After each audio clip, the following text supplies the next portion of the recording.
वही हम चाहे जितना अपने आप को किसी भाषा का, किसी संप्रदाय का, किसी बात का कहे, लेकिन सत्य बात यह है कि हम सब लोग एक हैं, हम सब लोग हिंदू हैं।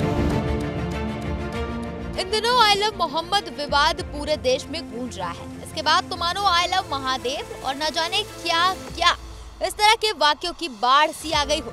कई जगह I love Mohammad versus I love Mahadev को लेकर माहौल खराब करने की कोशिश तक हुई, लेकिन बरेली में जो घटना हुई वो हिंसक थी, जिसके बाद सीएम योगी ने आरोपियों को सख्त तेवर में कहा था कि दुस्साहस करोगे तो ऐसे ही पिटोगे जैसे बरेली के अंदर पिट गए थे।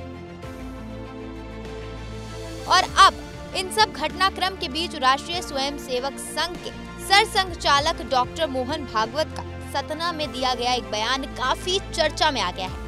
यहाँ उन्होंने अपने संबोधन में एक बड़ा संदेश देने की कोशिश की है। वही हम चाहे जितना अपने आप को किसी भाषा का, किसी संप्रदाय का, किसी बात का कहे, लेकिन सत्य बात यह है कि हम सब लोग एक हैं, हम सब लोग हिंदू हैं। दरअसल सतना से राष्ट्रीय स्वयंसेवक संघ के सरसंघचालक डॉक्टर मोहन भागवत ने बाबा सिंधी कैंप स्थित मेहर शाह दरबार के निर्मित भवन का लोकार्पण किया।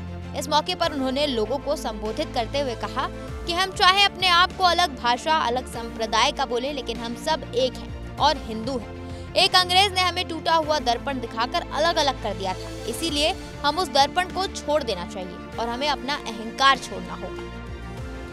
लेकिन एक चतुर अंग्रेज हमारे यहाँ पर आकर लड़ाई करके हमको जीत के हम पर राज्य करके गया। उसने हमारे हाथ का जो दर्पण था आध्यात्मिकता का, वो निकाल दिया और हमको भौतिकवाद का दर्पण थमा दिया। वो टूटा दर्पण थमाया और तब से हम आपस में अपने आप को अलग मानकर छोटी छोटी बातों को लेकर झगड़े करते हैं। हम उस दर्पण को छोड़ दें, हम अपना आध्यात्मिक परंपरा वाला दर्पण देखेंगे तो हमको ध्यान में आएगा कि ये अलग अलग नहीं है, ये सब साथ है, सब मिलकर अस्तित्व है। और एक का विकास जब सबका विकास करता है तो फिर विकास होता है। अपना अहंकार छोड़ दो। आरएसएस प्रमुख मोहन भागवत का ये बयान उस वक्त आया जब देश में धार्मिक और राजनीतिक बयानबाजी का दौर अपने चरम पर है। ऐसे में आरएसएस प्रमुख का ये संदेश एकता, शांति और आत्मचिंतन का संदेश देता दिख रहा है। फिलहाल इस पर आपकी क्या राय है, हमें कमेंट सेक्शन में जरूर बताएं।